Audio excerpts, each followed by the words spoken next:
Fala pessoal, bom, meu nome é Roberto Prado, canal Cabeça de Escritor, estamos aqui para mais um vídeo. Bom, a minha desenvoltura está melhorando pra caramba com relação à câmera. Então, na verdade, aqueles primeiros vídeos que eu publiquei, estava passando por uma temporada de baixa criatividade, um pouquinho de depressão, isso é normal. Isso é normal na vida de qualquer escritor, ainda mais um escritor profissional, né? Hoje a gente vai falar aqui sobre uma coisa que o pessoal tem me perguntado bastante, assim, na real. Até do ponto de vista acadêmico também, né? Bom, antes deixa eu fazer um disclaimer aqui. Como escritor fantasma, eu não escrevo só livros. Hoje eu não estou no outro cenário, que geralmente eu gravo no escritório da minha esposa. Hoje estou gravando no meu. E eu não fiz um cenário ainda. Bom, a gente não teve tempo para fazer o que a gente quer fazer, né? Ou melhor, da forma como a gente quer fazer. Como escritor fantasma, eu não escrevo só livro ou só romances, né? Na verdade, assim, tem uma diferença bem grande em relação a isso. Os romances, eles são o que eu mais gosto de fazer. Romance é todo tipo de gênero literário, tá? Não necessariamente romance, tipo romance com açúcar e tal. E que, aliás, esses eu não gosto muito de fazer. Não necessariamente tem que ter um romance, por exemplo, um livro policial é um romance. Um livro de aventura é um romance, né? Um romance é uma categoria que abarca outras, né? Ou outros gêneros. É um gênero literário, né? Ah, então, assim, um pouco tem a ver com a temática e mais tem a ver com o formato, né? Mas é o que eu gosto muito de fazer. Eu gosto bastante de fazer. Só que ele me toma muito tempo. Ele realmente me toma muito tempo, porque construir um romance ele é complexo. Então, assim, quanto tempo você leva para escrever um romance? Né? Vamos colocar em um romance aí. Para início de papo, assim, um romance de 100 páginas, das duas umas, ou ele fica muito ruim, ou então ele fica muito bom. Entende? Então, para ficar muito bom, ele geralmente custa mais caro.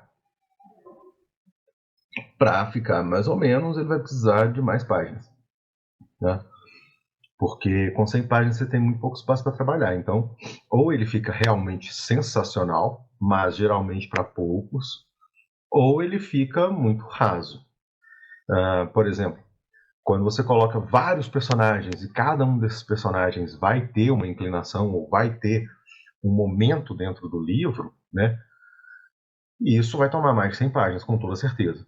Com toda certeza. Se você dá um enfoque num só personagem, ainda que tenham outros personagens, mas que não vai ter nenhum enfoque neles, aí dá para fazer. Quer ver um bom exemplo de um livro pequeno, de um romance pequeno, e que é muito bom, é do Kafka, que é o Processo.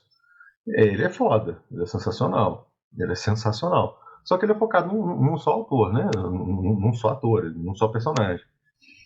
Tem outros personagens também, mas eles entram de forma incidental.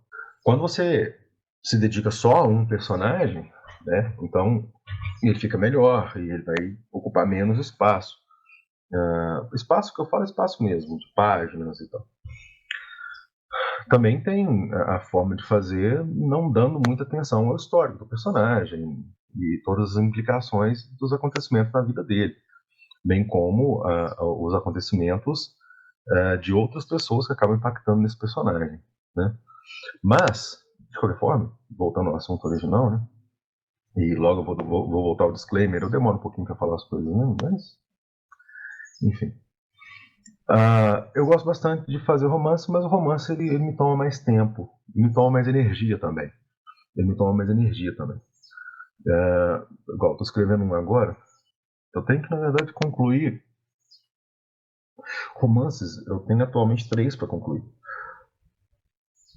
Ou são 4, eu não lembro. Mas eu tenho que concluir, né? Ou são 3 ou 4, eu não lembro. Mas estou concluindo agora, estou tentando terminar ele esse mês. Ele é bem complexo, obviamente não posso dar muitos detalhes sobre isso, mas ele é bem complexo e ele é situado num período histórico que dá muito trabalho de fazer. Não pela distância, na verdade, quanto mais distante historicamente, mais simples de narrar. Mais simples de narrar. É claro que isso não ouvida o trabalho de pesquisa, né? Por exemplo, um dos meus livros que eu publiquei, né, o que eu escrevo, né? Há uma diferença enorme entre o que eu escrevo para cliente e o que eu escrevo para mim. Eu escrevo aquilo que eu gostaria de ler, e às vezes falta no mercado, e aí eu escrevo para mim mesmo. Não é que eu escrevo para mim mesmo, mas eu escrevo aquilo que eu gosto de ler, né? Então, eu gosto muito da República Romana, por exemplo. Eu gosto muito de história, de forma geral, mas a República Romana ela me atrai muito, muito. E, em especial os primeiros anos da República Romana, ali, compreendido entre a queda dos Tarquínios, né, da monarquia, até a Primeira Guerra Púnica. A Segunda Guerra Púnica também é legal, mas até a Primeira Guerra Púnica é o que realmente me atrai muito. Me atrai muito. Por todas as complexidades, a formação ainda daquilo que a gente conheceu como cidade romana, né, que estava em processo. Então, eu gosto bastante. Então, eu decidi há pouco tempo atrás, na verdade, não, tem um tempinho já, a escrever uma série romana. Então, a minha ideia é pegar cada período histórico e contar em detalhes como aquela sociedade funcionava e, obviamente, escolhendo para me ancorar um personagem histórico real, ou semi-real, né? Porque alguns deles não há como ter uma certeza que existiu aquele personagem, ou que tudo que foi atrelado àquele personagem não veio também de empréstimo de outros personagens, ou se tenha ou não havido alguma idealização em relação aos atos que ele praticou, né? Um exemplo disso, né, saindo do Império Romano e indo da civilização romana, indo para mais atual, assim, né? Só para que vocês entendam essa dinâmica. O rei Arthur, por exemplo, hoje é sabido que ele é a união de 3 personagens históricos reais, né? E, obviamente, não há motivo para não acreditar que isso não acontecesse antes também, né? Então, todos eles não, mas de princípio, eles acabam sendo personagens semi-lendários, né? Os mais famosos desse princípio romano, né? A gente tem o Coriolano, né? Foi escrito por Shakespeare e tal, na peça, né? Tem o próprio Marcos Furo Camilo, e tem também o Barbatos, o Scipio Barbatos, né? Isso é engraçado, porque todos eles eram da gens Cornélia. E tem também o Cincinnatus, né? Mas todos eles são da gens Cornélia, que dominava esse período, os Cornélios e os Fábios, né? Mas esse livro que eu escrevi, ele é a biografia romanceada do Marcos Furo Camilo, que eu acho a história dele fantástica e, do ponto de vista narrativo, tinha diversos elementos ali que ficariam muito legais em serem romanceados. É claro que é um projeto muito grande, né? Além de escolher um determinado período histórico e me centrar num determinado personagem histórico, eu pretendo narrar em detalhes toda a construção da sociedade romana e enfim. Então isso pressupõe uma pesquisa enorme. O primeiro livro dessa, na verdade, como é uma série, né? Então não é que cada livro vai contar a história de um personagem. Cada livro, cada personagem, na verdade, vai dar uma sequência de vários livros. Por exemplo, esse do Marcos Furos, que é Colina dos Deuses, o nome dele, vai deixar aí o link aí em algum lugar. Mas ele narra os primeiros anos dele. Então ele vai dar surgimento a uns 4 livros. O primeiro livro tem por volta de 400 e poucas páginas, sei lá. Alguma coisa assim. Que vai desde o nascimento dele até, sei lá, 20 e poucos anos, eu não lembro mais coisa. Não, tem alguns anos que eu escrevi esse livro. E obviamente eu parei, né? Eu não dei seguimento ainda, porque realmente me falta muito tempo. É um trabalho, o trabalho de ghostwriter é um trabalho que te consome muito. A escrita consome muito de forma geral, mas como você tem que fazer em virtude de ter que receber, né, fazer dinheiro, enfim, então acaba que sobra pouco tempo para escrever as próprias coisas que você quer escrever. Isso é um dos elementos, né? Isso é um dos elementos. Mas, fazendo um disclaimer, bom, esse já agora, na verdade, a gente já está entrando no próprio disclaimer que eu ia fazer, né? Que é a diferenciação entre escritor e escritor profissional. O escritor ele pode se dedicar, por exemplo, a um só trabalho, a um só livro. Na verdade, eu trabalho de uma forma não muito saudável, assim, em mim enquanto escritor, tá? Porque geralmente eu trabalho com 4, 5, 6, 8, 10 trabalhos diferentes. E aí isso acaba me prejudicando um pouco, porque o ideal, saudável, é você escreve um livro, termina, escreve outro, termina, escreve outro, e assim por diante. Mas também eu não conseguiria fazer isso, até porque para fazer isso eu teria que cobrar cada livro muito caro, muito caro. Então hoje, por exemplo, um romance, depende muito, um romance ele ficaria entre uns 12, 20 mil, né? Vai depender muito do que a pessoa quer, enfim, do prazo, enfim, uma série de fatores, né? Mas eu escrevo outras coisas também, por mais que eu goste de escrever, e aí a gente retorna, em definitivo, ao disclaimer, por mais que eu goste de escrever outras coisas, por mais que eu goste de escrever romances, eu escrevo outras coisas também. Na verdade, profissionalmente, eu prefiro até escrever livros técnicos. Eu acho que é mais fácil, porque o romance eu trabalho em uma outra área do meu cérebro, né?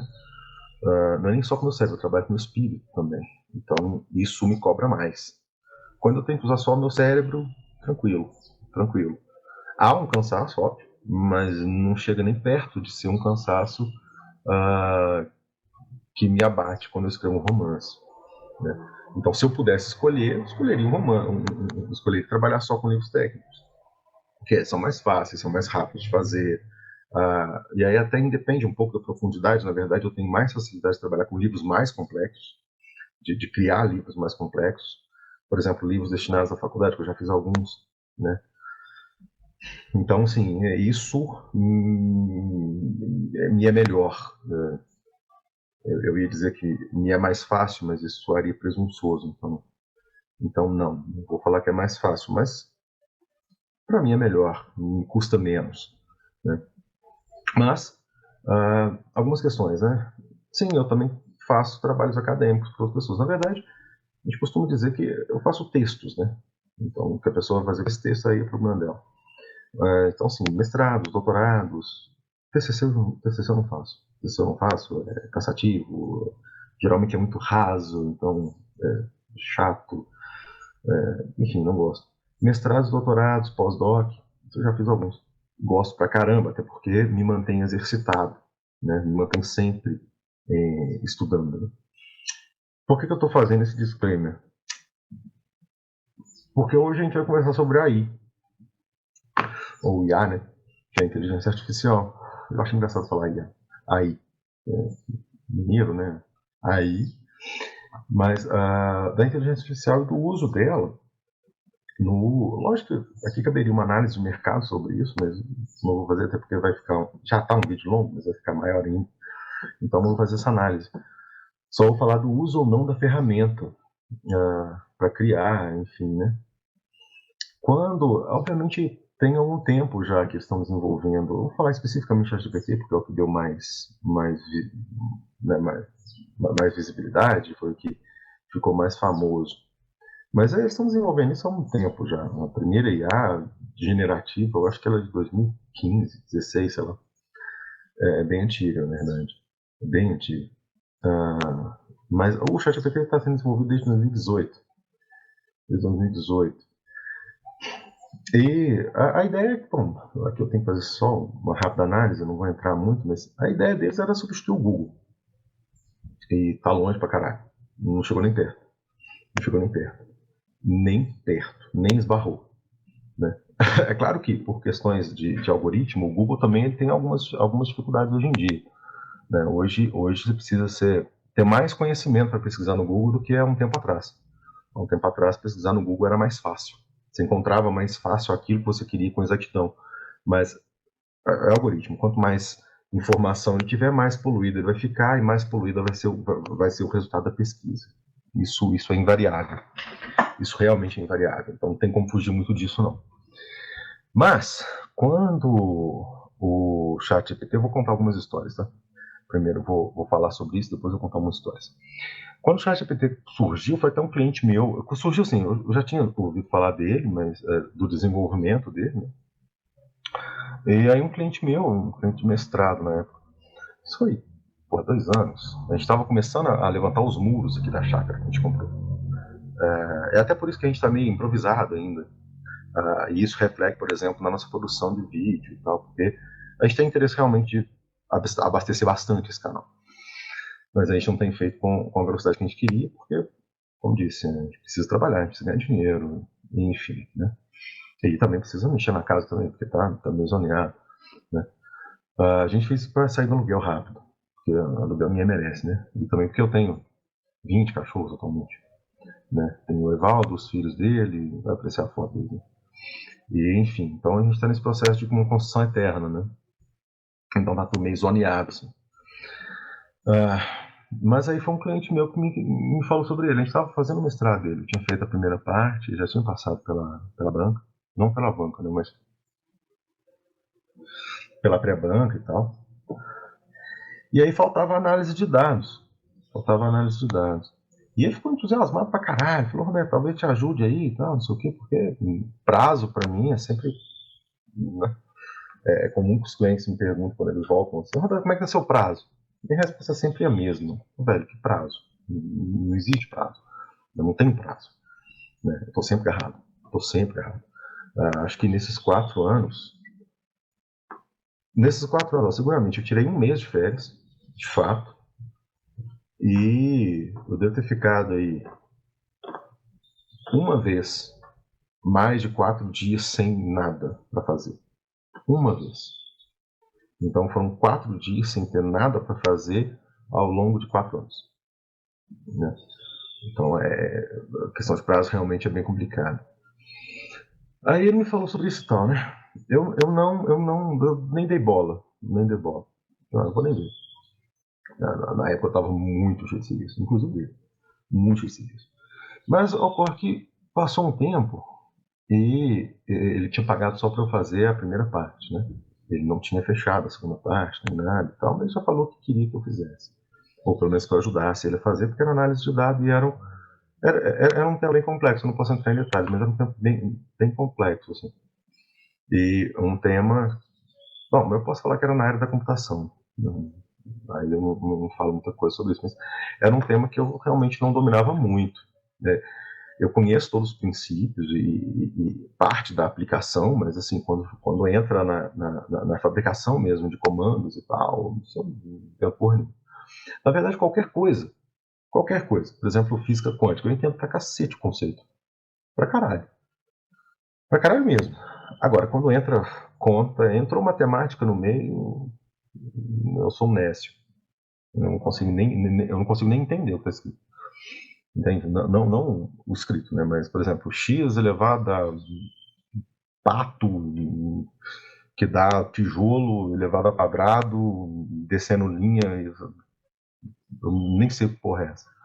Entendeu? Pra mim é grego em braille. Entendeu? Realmente eu consigo entender. Já tentei mesmo. Então, por exemplo, esse negócio, a pessoa fala, é só tentar, você vai tentando, até que você aprende e tal. Porra nenhuma. Se você tem uma dificuldade a esse nível, geralmente não adianta. Você pode dedicar horas e horas e horas e horas e horas e horas, e horas você nunca vai pegar. Né? E isso acontece comigo em relação à matemática. O resto, tirando matemática, eu entendo perfeitamente. Entendo até num grau de profundidade bem elevado. Mas, passou um tempo, eu não tinha verificado ele, porque a minha opinião em relação a isso não mudou. Tá? Ela não mudou em nada. Na época eu identifiquei que era um brinquedo de criança. E hoje a minha opinião ainda continua sendo essa, é um brinquedo de criança. Ela foi vendida de outra forma, né, e tentam acoplar nela essa outra conceituação de mercado, ou posicionamento de mercado, mas na boa, para mim é só a porra de um brinquedo de criança. Ele tentou fazer, ele sumiu, né? Esse cliente sumiu por um tempo. Aí depois ele voltou com um texto, umas 15 páginas. Era nítido que era IA. Era nítido, até porque ele estava muito empolgado com isso. Era nítido mesmo que era IA.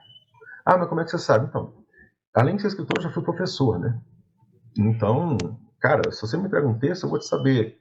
Eu vou conseguir te falar. Pode ser que eu não tenha saco para fazer isso, mas eu vou conseguir falar.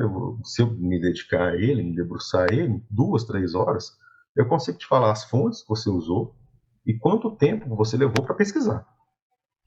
Entende? Para mim é muito nítido. E, obviamente, quando você detém uma determinada expertise em alguma coisa, você vai bater o olho e vai, não, é isso. Entende? Então, assim, o que fica complexo para muitas pessoas acaba ficando fácil para quem é profissional, né? Daí o significado de profissional, não apenas algo que você faça para ganhar dinheiro, né? Ou para ser remunerado, né? É uma coisa em que você realmente é bom.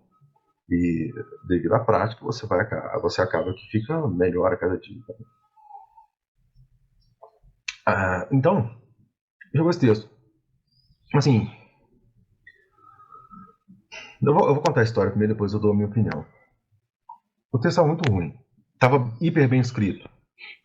Num primeiro momento, você batia o olho, nossa, ficou bom. Aí você ia ler. E é como se uma criança de 6 anos soubesse escrever muito bem. Só que continua sendo uma criança de 6 anos. Então, é uma profundidade mínima. Mínima. E, por exemplo, eu estava falando dos livros, né? Os livros que eu mais tive dificuldade até hoje de escrever foram livros de coach. Alguns não, alguns eram realmente bons. Mas a maioria deles, dos que eu fiz, né? Eram livros absolutamente complicados de escrever. Porque geralmente era sempre esse negócio de pensamento positivo e tal. Aliás, pensamento positivo funciona, é um conceito da física real, mas depois a gente entra nisso. Não necessariamente da física, mas da metafísica. Mas enfim, da PNL, na verdade. PNL também é uma coisa real, tá, gente? Não do jeito que eles falam, mas depois a gente fala sobre isso. Depois a gente faz um vídeo só sobre isso. Mas era como se uma criança de 6 anos escrevesse, era horrível. Era horrível mesmo. Aí ele me pagou, veja bem, 15 páginas. Eu fiquei tão puto, porque ele entregou o texto, falou, Roberto, tem como dar uma melhorada aí? Faltando tipo 3 dias de prazo para ele entregar. Porra, velho. Porra, e ele tinha sumido por 2 meses e meio. Puta que pariu. E, assim, para fazer a metade anterior, eu tinha cobrado, sei lá, 8 mil. Eu cobrei 2 mil para fazer o texto, para melhorar o texto. Eu tava falando. Quando o texto ele é muito ruim de conteúdo, ele é mais difícil de ser trabalhado. Ele é muito mais difícil de trabalhar, porque ele quase não tem pegada. Você tem que quebrar ele inteiro e refazer. Dá menos trabalho você desconsiderar ele inteiro e refazer tudo do zero. Dá menos trabalho, muito menos trabalho. E menos erro também. Mas como eu estava puto, o prazo realmente estava muito curto, eu estava com muita coisa para fazer, eu aceitei fazer por 2 mil. Então, 15 páginas. Ficou com umas 30 páginas depois que eu entreguei para ele. Mas a primeira coisa que eu falei para ele, velho, então, se prepara, porque a banca vai comer o seu fígado. Acho que não, Roberto. Não, que nada. Mas por que você acha? Então, vamos lá. Pontuei erro por erro, por erro, por erro, por erro que tinha naquela porra. Não, Roberto, mas não tem como corrigir, não? Com esse texto, não. A única forma de corrigir seria eu mesmo fazer a análise. Ou você fazer a análise também, né? E, obviamente a origem da análise não é relevante desde que tenha sido feita por um ser humano. Entende? Feita por uma máquina, ela vai gerar um resultado de máquina. Não estou criticando o chat GPT ou a inteligência artificial. É bonitinho, mas é realmente um brinquedo, gente. É realmente um brinquedo. Terminando de contar a história, ele realmente sofreu um ataque fudido, porque tinham erros metodológicos, assim, brutais. O problema é que ele tinha feito uma outra coisa de machine learning antes, para a produção do resultado, que enviesava pra cacete o trabalho. Enviesava muito. Muito mesmo. Bom, para concluir a história, sem entrar muito em detalhes, o que aconteceu foi que eu tive que mexer nesse trabalho, nessa análise de dados, mais umas 4 vezes. Mais umas 4 vezes. E se eu tinha cobrado, não era 8 mil, não, eu tinha cobrado algo em torno de 3 mil, 4, 5, eu não lembro. Mas assim, para fazer a segunda parte, se eu cobrei 4 mil para fazer a primeira, para a segunda parte eu cobrei 7. só por causa da problemática, porque realmente foi muito difícil resolver aquele problema. Eu resolvi pra caralho, ficou fenomenal, ficou fenomenal mesmo. Mas tem esse problema. E depois disso eu decidi fazer um material sobre inteligências artificiais, né? E aí, obviamente, eu testei o ChatGPT em específico porque era aquele que estava mais em voga, não era o primeiro, e não saberia dizer se ele é o melhor, né? Até porque, como eu disse, inteligência artificial é uma inteligência artificial, o nome já diz, né? É uma inteligência artificial, gente. Não dá para esperar muito dele, assim. É a mesma coisa de você querer arar um terreno com, sei lá, usando uma faca. Não vai dar para fazer. Entende? Mas não dá para fazer, gente. Desculpa, é só uma ferramenta, você está usando errado. Foi mal, não tem outro. Eu acho até que a maioria das pessoas não quereria ouvir essa resposta, mas é isso. Então eu testei o ChatGPT, tá? Porra, um monte de problema. Metodologia não existe, né? Falsificação de dados, criação de referência, sabe? Esses são os problemas só os de primeiro plano, entende? Só os de primeiro plano. Então, assim, dá para escrever texto acadêmico com ChatGPT? Não mesmo. Não dá nem para começar. Dá para escrever um livro usando ChatGPT? Cara, a princípio dá, mas assim, que livro? Porque assim, encheu um monte de páginas de coisa, dá para você fazer hoje sem usar o ChatGPT, é só usar o Google. Mas vai ter muito plágio? Sim, o ChatGPT também. Entende?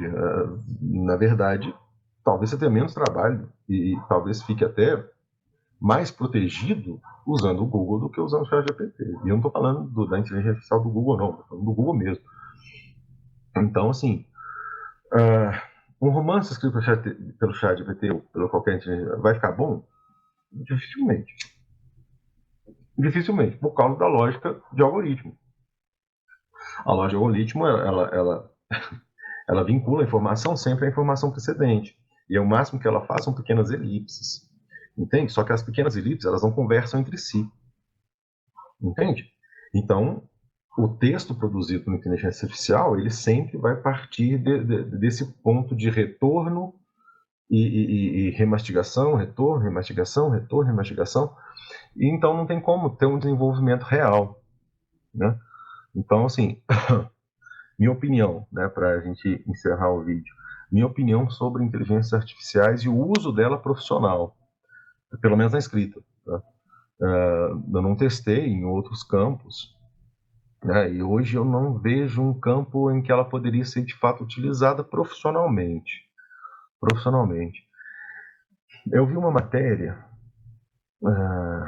esse dia para trás de que tinha um escritório americano que estava usando o ChatGPT para produzir peças.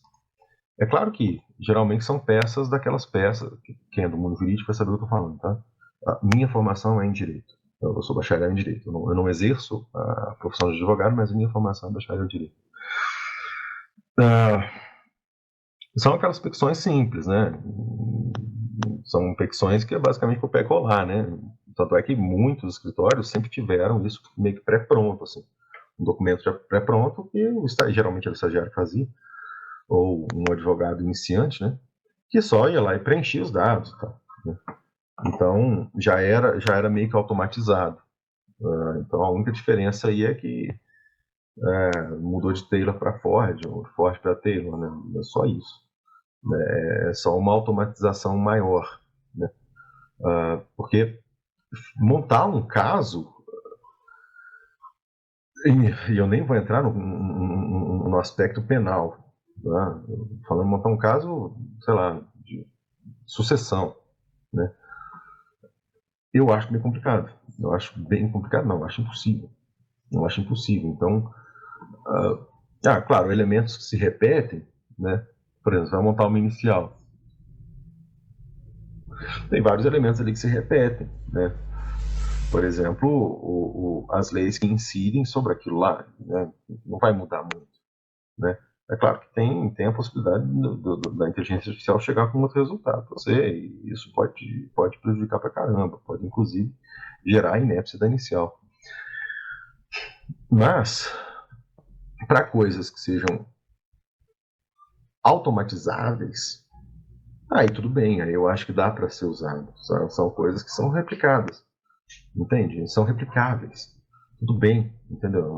Não importa qual seja o caso em específico ou a dinâmica em específica, né? Ela pode ser automatizada.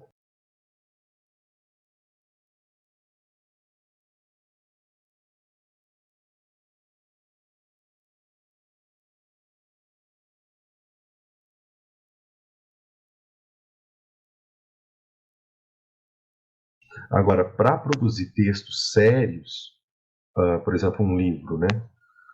Eu tenho recebido bastante reclamação sobre isso. Não reclamação, né? Porque não tem nada a ver com isso. Mas, relatos sobre isso, né? De clientes que usam ou estão usando, tentaram usar o chat GPT para escrever principalmente e-book. Porque a partir de determinado tamanho, assim, 15 páginas, eu vou dizer até menos, a partir de 5 páginas, o conteúdo produzido por uma inteligência artificial ela fica bem confusa. Bem confusa. Muito confusa. Absurdamente confusa. Ainda que na primeira camada não pareça confusa, mas é muito confuso. É ilógico até. Então, chamar uma máquina de lógica é complicado, mas é isso. Porque a lógica matemática que dá aso à lógica computacional ela é diferente da lógica sociológica, ou histórica, ou, enfim, discursiva, e por aí vai. Né? São lógicas diferentes. O resultado produzido ele é muito aquém do esperado. Então, a galera tem usado muito para escrever e-books, né? Porque tem uma característica do mercado, principalmente no mercado de coach, que eu não sei por que cargas d'água eles começaram a chamar e-books de um livro pequeno ou um livro inferior, porque, porra, um e-book é só formato. Há o livro físico e há o e-book, que é um livro virtual. O e-book pode ter 500 páginas, da mesma forma que um livro virtual. Entende? Mas acostumou-se, pelo menos não sei se é uma métrica do mundo, né? Ou se vem importado dos Estados Unidos, assim como veio o coach, mas acostumou-se a considerar que o e-book fosse um livro pequeno, um livretinho. Então, o e-book tem 7 páginas, 15 páginas, 20 páginas. Só que o e-book é só um formato, né? Mas a galera usa para fazer e-book, né? E aí tentar comercializar isso. É claro que o resultado é péssimo, o que tem poluído ainda mais um mercado que já era muito poluído, já era muito mastigado, muito mastigado. Meio que as informações, elas, com raríssimas exceções, elas retroalimentavam-se a si mesmas num processo muito louco em que tudo era meio que a mesma coisa, né?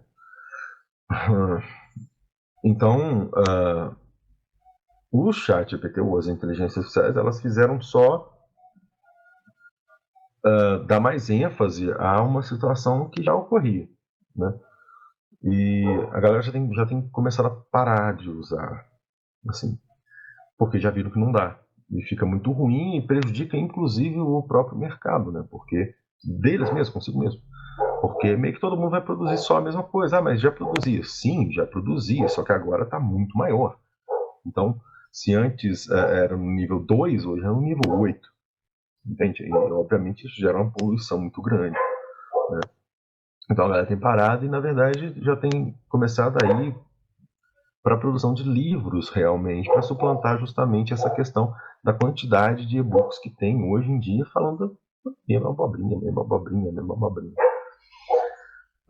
Dos aspectos do uso da IA, tá? Esse é o aspecto de uso técnico, a minha opinião sobre o aspecto de uso técnico. Eu acho, para mim, tá? Não dá para usar. Não dá para usar. Mas daria para usar dependendo do prompt que você coloca. Então, eu cheguei a fazer o teste. Para que o resultado seja minimamente razoável, o prompt tem que ser quase perfeito. Agora, para fazer um prompt quase perfeito, sinceramente, dá menos trabalho produzir o texto do que produzir o prompt. O que eu quero chegar com isso? Se você consegue produzir a porra do prompt, ideal para produzir um texto minimamente razoável, certamente você conseguirá escrever um texto mais do que razoável. Percebe? Então, esse é o problema. Tá entendendo? Então, assim, para mim que saberia escrever um prompt, ele me ajudaria? Não, eu teria mais trabalho de fazer o prompt do que fazer o livro, do que criar aquele texto. Entende? Então, assim, ele iria me economizar tempo? A mim, não. A mim, não. Entende? A mim, realmente, não. E aí entra o outro aspecto. E aí eu nem vou falar do aspecto moral, vou falar do aspecto legal, que é o plágio. Entende? Porque o plágio corre solto. Solto, solto, solto. Absolutamente solto. Absolutamente solto. Ah, mas muda-se uma coisinha ou outra e tal, não sei o quê. Sim, mas o plágio de uma inteligência artificial, hoje em dia, tá? E olha que já tem pouco tempo ainda para se falando sobre isso, mas hoje, todo texto de inteligência artificial legalmente é considerado um plágio. E é óbvio. Por quê? Porque uma inteligência artificial ela não pensa, ela não produz um pensamento. Ela copia. Ela copia, ela mistura, embaralha, mas ela copia. Ou seja, tudo que está no banco de dados, é um banco de dados que existe. Banco de dados, ele já existe. Tudo que está lá veio de alguém. Tendo vindo de alguém, tudo que se produz daí, obviamente, é a porra de um plágio. É por isso que um material produzido por inteligência artificial é, a priori, um plágio. E não tem como não ser. Por exemplo, você não consegue registrar uma obra feita com IA. Entendeu? Não consegue. Até porque, imagine a insegurança jurídica que isso criaria.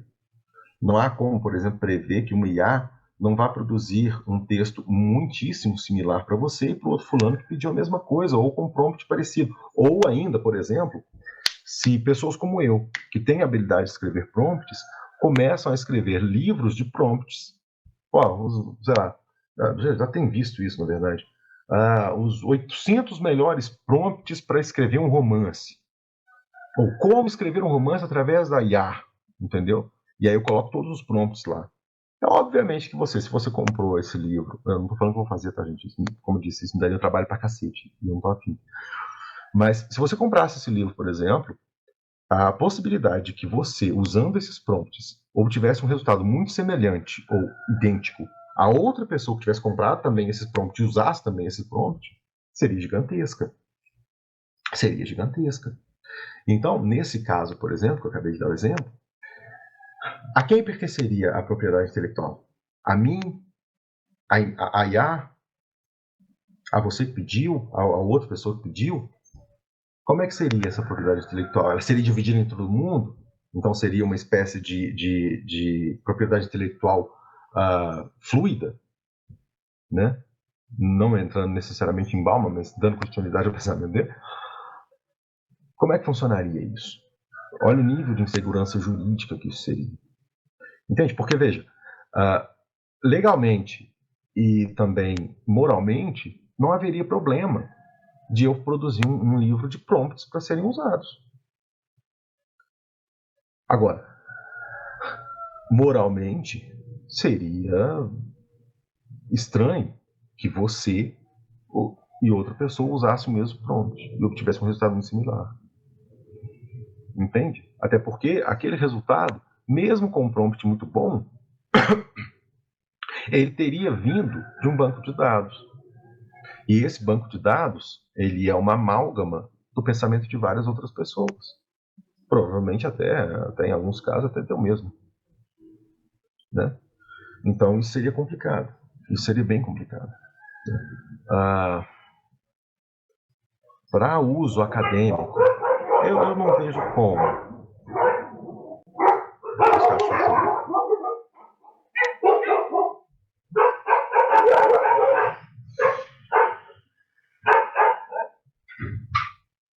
Para uso acadêmico, meus cachorros têm poucos.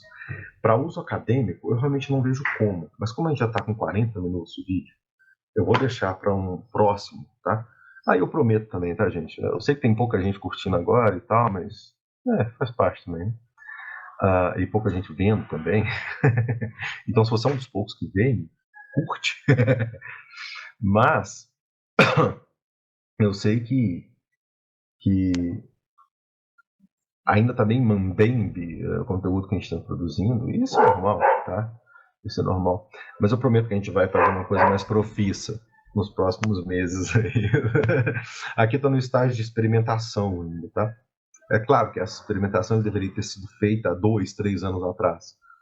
Mas, como eu disse, o fator tempo ele conta muito e a necessidade de sobreviver, ou seja, obter dinheiro, ela é imperativa, né? Então, ela acaba influenciando no tempo e esse tempo te reduz a possibilidade de fazer outras coisas, tá bom? Mas então é isso. Hoje a gente veio só bater um papo sobre isso aqui. Até a próxima. Dá uma curtida aí, sei lá, publica, não, compartilha. Compartilha, porra, compartilha. Compartilha com qualquer pessoa que você acha que vai gostar, ou que não vai gostar também. Pode interagir da forma que você quiser. A interação é sempre muito bom. Como eu disse, a lógica algorítmica, ela é cruel pra caralho. E depois a gente fala sobre isso também. Abraço pra vocês, fico com Deus.